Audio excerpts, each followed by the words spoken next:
Hi hello ನಮಸ್ಕಾರ ಸ್ನೇಹಿತರೆ, ರನ್ನ ಟಿವಿಗೆ ನಿಮ್ಮೆಲ್ಲರಿಗೆ ಸ್ವಾಗತ. ಉದಯವಾಹಿನಿಯ ಜನಪ್ರಿಯ ಧಾರಾವಾಹಿಗಿದ್ದ ಮತ್ತು ಟಾಪ್ ರೇಟೆಡ್ ಧಾರಾವಾಹಿಗಿದ್ದ ಅಣ್ಣ ತಂಗಿ ಧಾರಾವಾಹಿಯು ಕೊನೆಗೂ ತನ್ನ ಕತೆಗೆ ವಿದಾಯವನ್ನು ಹೇಳಿದೆ. ಇದರ ಬಗ್ಗೆ ಇಂದಿನ ವಿಡಿಯೋದಲ್ಲಿ ತೆಗೆದುಕೊಂಡು ಬರೋಣ. ಮೊದಲ ಬಾರಿಗೆ ನಮ್ಮ ವಿಡಿಯೋ ನೋಡ್ತಿದ್ದರೆ ಉಚಿತವಾಗಿ ಸಬ್ಸ್ಕ್ರೈಬ್ ಮಾಡಿಕೊಳ್ಳಿ, ಪಕ್ಕದಲ್ಲಿರೋ ಬೆಲ್ ಐಕಾನ್ ಮೇಲೆ ಪ್ರೆಸ್ ಮಾಡಿ. ನೀವು ಸಹಿತ ಈ ಧಾರಾವಾಹಿಯನ್ನು ಮಿಸ್ ಮಾಡಿಕೊಳ್ತಿದ್ದರೆ ಈ ವಿಡಿಯೋಗೆ ತಪ್ಪದೆ ಒಂದು ಲೈಕ್ ಮಾಡಿ.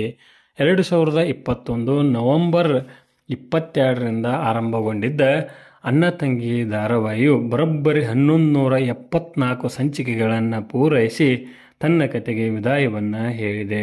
KM ಚೈತನ್ಯ ಅವರ ನಿರ್ದೇಶನದಲ್ಲಿ ಮೂಡಿ ಬರುತ್ತಿದ್ದ ಅಣ್ಣ ತಂಗಿ ಧಾರಾವಾಹಿಯು ವಿಭಿನ್ನ ಕಥಾಹಂದರದ ಮುಖಾಂತರ ಸಾಕಷ್ಟು ಪ್ರಖ್ಯಾತಿಯನ್ನು ಪಡೆದುಕೊಂಡಿತ್ತು.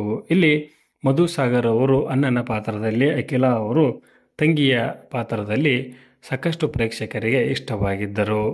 ಇತ್ತೀಚೆಗೆ ಮಧುಸಾಗರ್ ಅವರು ಅಣ್ಣ ತಂಗಿ ಧಾರಾವಾಹಿಯಿಂದ ಹೊರಬಂದಿದ್ದರು. ಅಣ್ಣನ ಪಾತ್ರಕ್ಕೆ ಮತ್ಯಾರು ಹೊಂದದೇ ಇರುವ ಕಾರಣಕ್ಕಾಗಿ ಮತ್ತು ಅವರು ಮರಳಿ ಧಾರಾವಾಹಿಗೆ ಬರದೇ ಇರುವ ಕಾರಣಕ್ಕಾಗಿ, ಕಥೆಯಲ್ಲಿ ಬದಲಾವಣೆ ಆಗದೇ ಇರುವ ಕಾರಣಕ್ಕಾಗಿ ಮತ್ತು ಹೊಸ ಧಾರಾವಾಹಿಗಳಿಗೆ ಅವಕಾಶವನ್ನು ಮಾಡಿಕೊಡಬೇಕಾದ ಅವಶ್ಯಕತೆ ಇರುವ ಕಾರಣಕ್ಕಾಗಿ ಅಣ್ಣ ತಂಗಿ ಧಾರಾವಾಹಿಯು ತನ್ನ ಕತೆಗೆ ವಿದಾಯವನ್ನು ಹೇಳಿದೆ ಎಂದೇ ಹೇಳಬಹುದು.